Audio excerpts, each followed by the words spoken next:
He is the president of the Asian American and Pacific Islanders Victory Fund in Washington, D.C. There is a level of ignorance, frankly, about who we are as people. And if we are not even deemed as people in society to a degree. His background spans over 25 years in politics, international business, aerospace, and defense industry. What is at the root cause of this? How do we do a better job of portraying AAPIs in media? NewsX proudly presents the VaKu Diaspora Dialogue with Varun Nikore. Hello and welcome. You're watching NewsX VaKu. My name is Megha Sharma, and joining me on the broadcast is Varun Nikore, who's the president of the Asian American and Pacific Islanders Victory Fund, and he's also the executive director of the Asian American and Pacific Islanders Victory Alliance. He's joining us from Arlington, Virginia, in the United States. It's good to have you on the show, Varun. Thank you so much for having me, Megha. My first question to you, Varun, your personal journey traveling from India to United States, setting up base, and then taking on this larger cause of the Asian American and the Pacific Islanders community. How did this all come about into being? Yeah, so, I've been working in politics for approximately 30 years now. And the way that I got more involved in doing Indian American work was about 20 years ago, setting up a political action committee in order to help and encourage more Indian Americans to run for office. And I did that work for approximately 7 to 10 years. And this opportunity to work more broadly amongst the AAPI community, the Asian American Pacific Islander community, came up around 6 years ago. I jumped at the chance because I really saw, even back then, sort of where our community was headed. There was very little recognition of even the term AAPI in American society, but since Donald Trump's election, frankly, it galvanized our community. It served as a cohesive aspect that really solidified not only that term, but allowed even today this nascent AAPI movement to be born. Unfortunately, a lot of that came due to the negative consequences of rhetoric that we heard, during the last president. But I think that the silver lining, if you will, is the fact that for once there is a recognition of who we are as AAPIs, and it'll allow us to move forward much more confidently in the future. Mm-hmm. Absolutely. And like you mentioned, they have a campaign, Stop Asian Hate. There have been some negative propaganda that has been going on, allowing for the voices of the Asian Americans and the Pacific Islanders to be raised at the right forums when it comes to policy making, when it comes to the bureaucracy. Are there a set of these legislations that if we would like to be passed to ensure the betterment and welfare of these minority communities? Yes, absolutely. Approximately 60 days ago, President Biden signed a law passed by our Congress to focus on hate crimes a little bit more deliberately than in the past, focus on the data surrounding hate crimes and ensuring that not only was the Justice Department nationally, but also more state and local governments keep track of information in terms of who is actually being attacked, unfortunately, during this time. It's somewhat stark and surprising, frankly, that when we had that decline of COVID in the US, that hate crimes still rose. And even more recently, some data was released late last week that shows, once again, hate is still on the rise. So can government be doing more? Absolutely. AAPIs need to remain ever vigilant for fear of the worst, unfortunately, in society right now. But that being said, there is now an eye on keeping AAPIs much more in focus by police departments and by local governments. And so it will take some time, however, for any actions in that regard to materialize in terms of reduced hate. But it's unfortunate that we are still experiencing some of this, but we're trying to do our best to ensure that government is armed with more information and more ideas on how to tackle this problem, nationally. Okay, and as this community grows larger in number, in population, this is also going to reflect in the kind of policy changes that political parties are going to bring about, because that's an inevitability, keeping in mind the vote bank as well. Does that work in your favor again?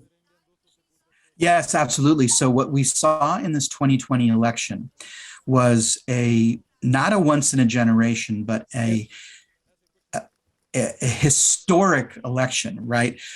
Overall, there was a 12% increase in voting between 2016 and 2020.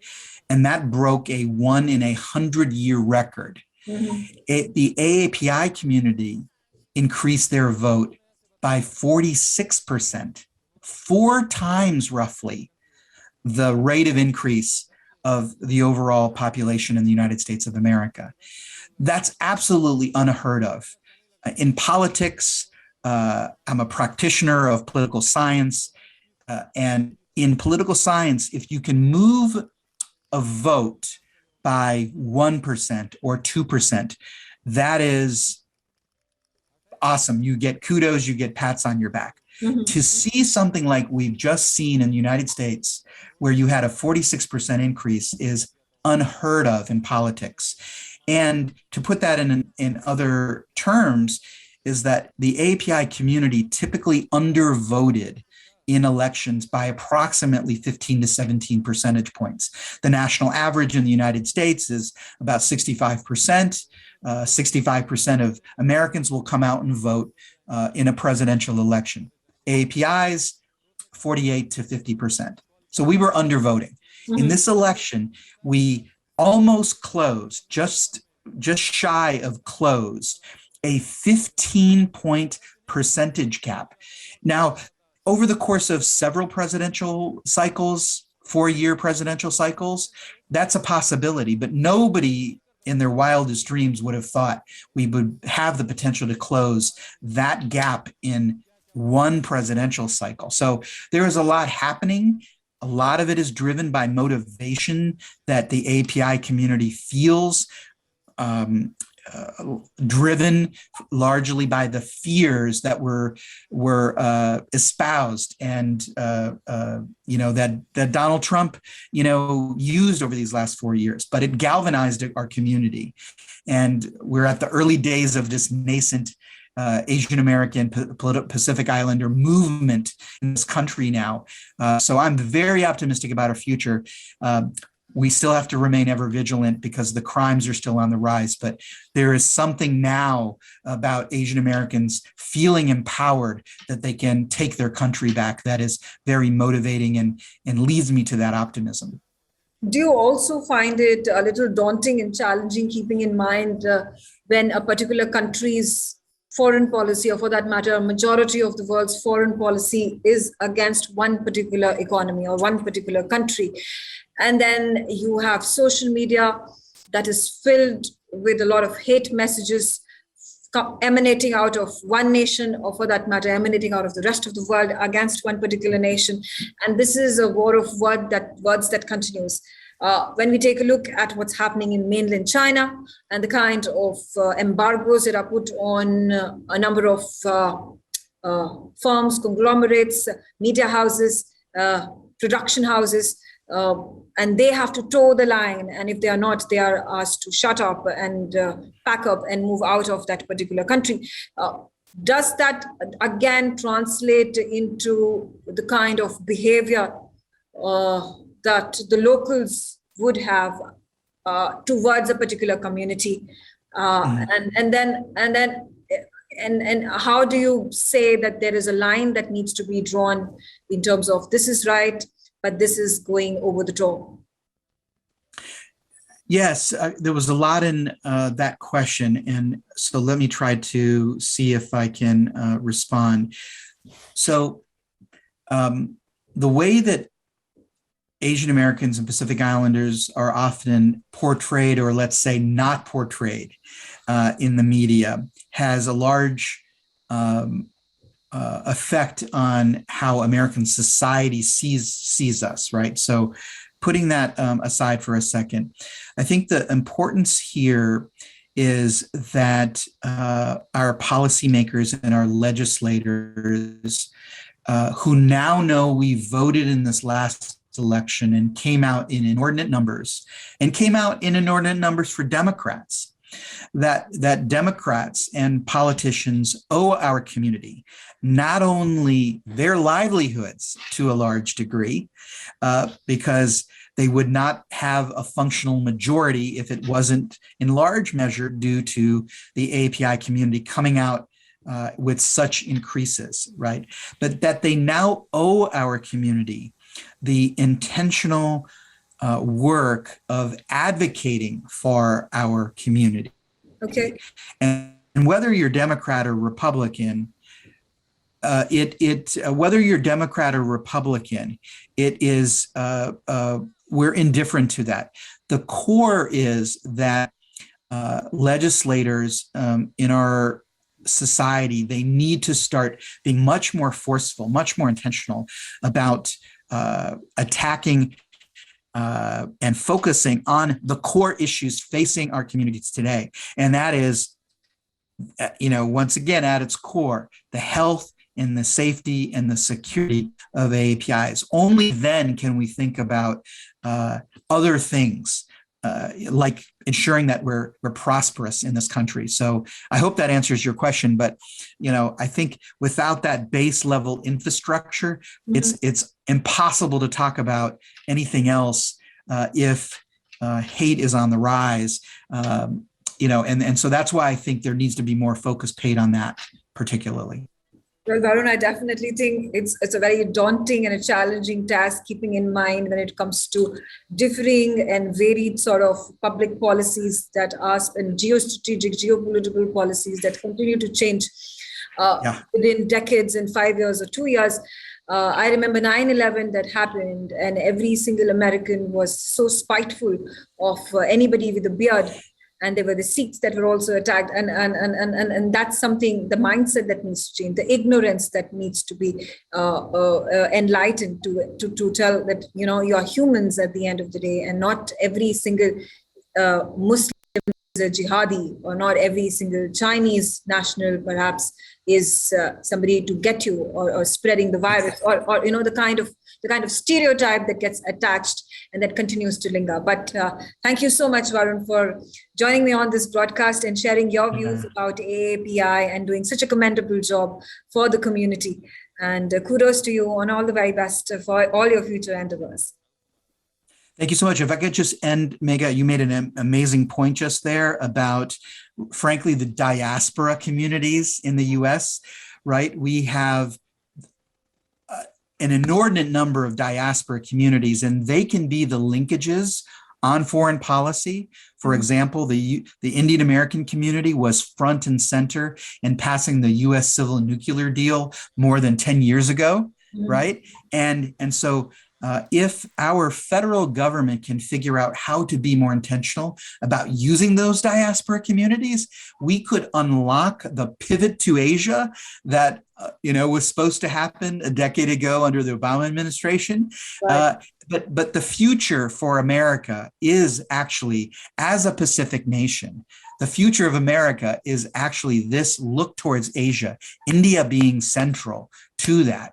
And so that's what I'd like to leave your viewers with, is that the future is very bright, but there is a lot of work to do to ensure that happens. Thank you so much for having me today. And you are doing that. You are in that uphill cycle of building a community that is going to be all comprehensive and integrated, and allowing for the natives, allowing for the American community to embrace the minorities that are growing. That's the future.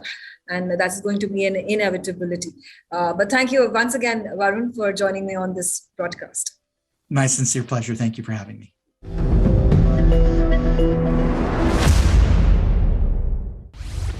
She's a postdoctoral research fellow at the Icahn School of Medicine at Mount Sinai in New York. Felt that it was like, oh, you're Indian, so, this and that. People have actually been very curious to learn about Indian culture. Her research is focused on studying the VGF peptide on Alzheimer's disease progression. Follow your heart, work hard and try and get to it. And for the Indian Americans here, we're doing great. NewsX proudly presents the VaKu Diaspora Dialogue with Bhavita Walia. Well, hello and welcome. You're watching NewsX VaKu. My name is Megha, and joining me on the broadcast is Bhavita Walia, who's a postdoctoral research fellow at Icahn School of Medicine at Mount Sinai in New York, in the United States of America. It's good to have you, Bhavita, on the show with us. Thanks, Megha. It's good to be here. Wanting to understand from you your journey that you made from India to America. Was it the American dream that you were looking to build for yourself? So my journey was actually, I did my undergrad in Delhi and I did my master's in Scotland and was in Delhi for a few years and then finally decided to apply for PhD programs. My longstanding interest has always been stem cells and regenerative medicine, like looking to see what knowledge we can get from developmental biology or during our development, and how can we apply that to sort of in a regenerative manner to fix aging related diseases. So to that effect, I applied to a bunch of different universities, got accepted to the University of Connecticut in Farmington, and I came here to my PhD. My thesis work was on using these adult mesenchymal stem cells and studying their role in fracture healing using like mouse models.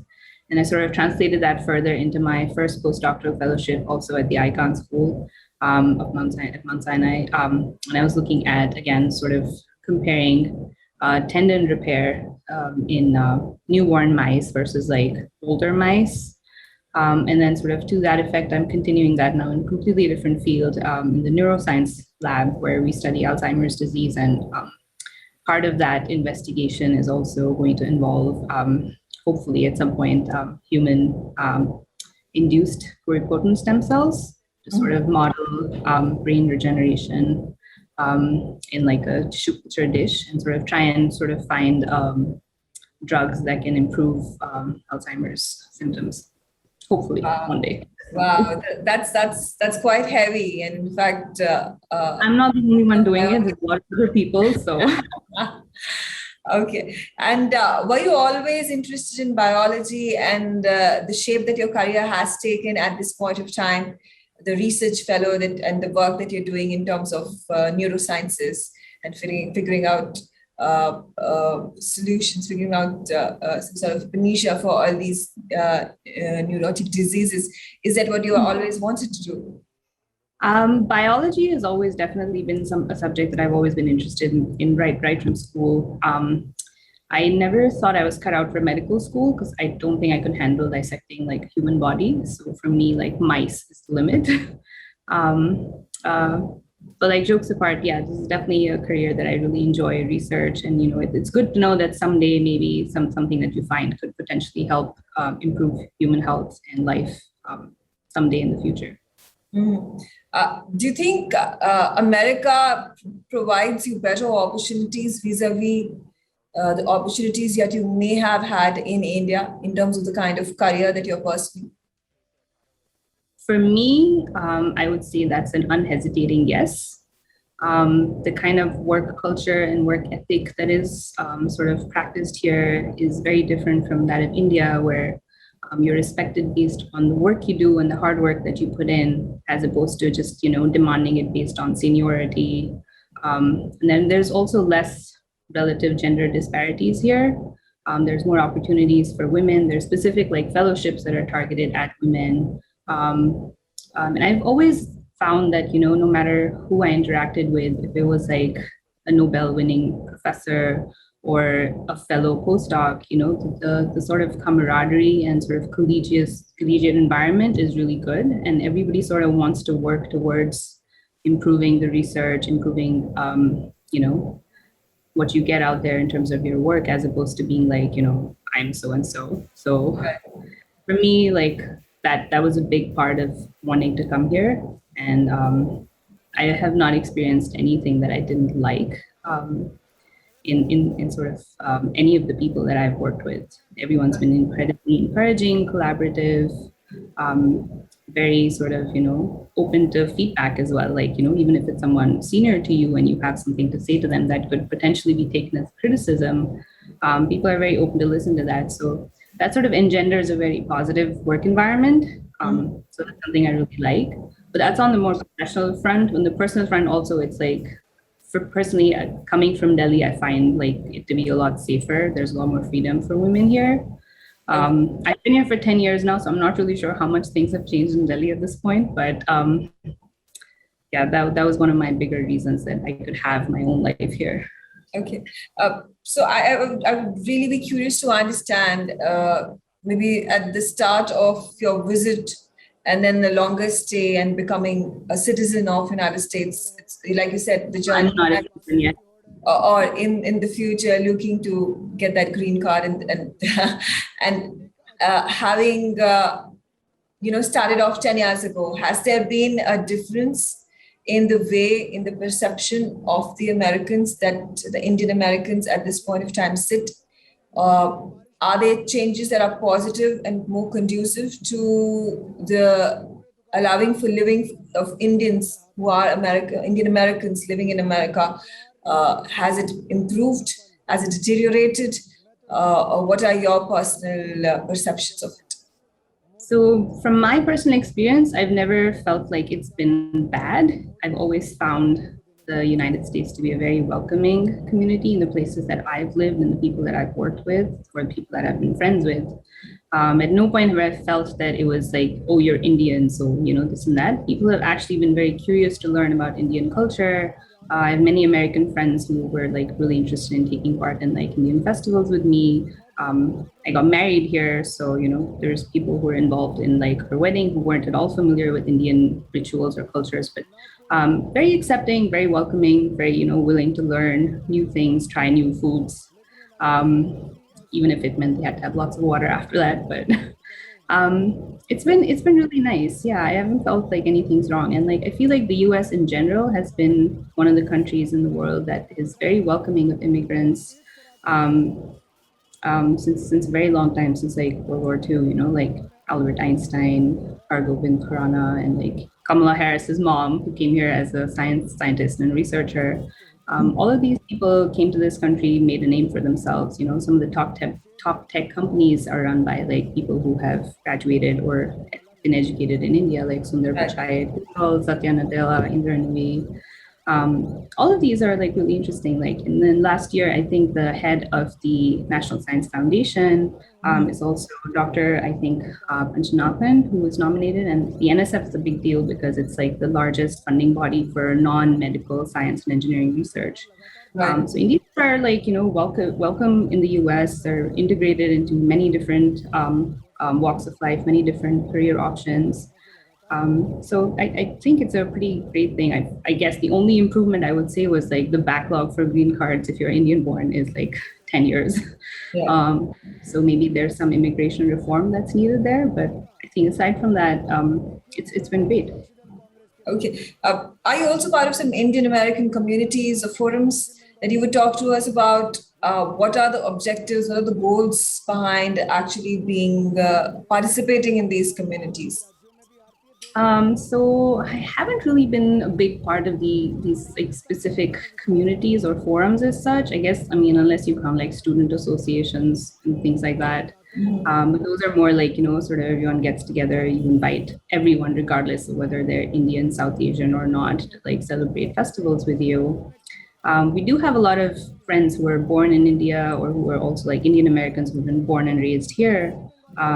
In our friend community, we all gather and celebrate festivals together. But so our babies growing up would probably want to be part of some more like local South Asian parent groups to sort of, have him get familiarized with the culture more living here. So, yeah.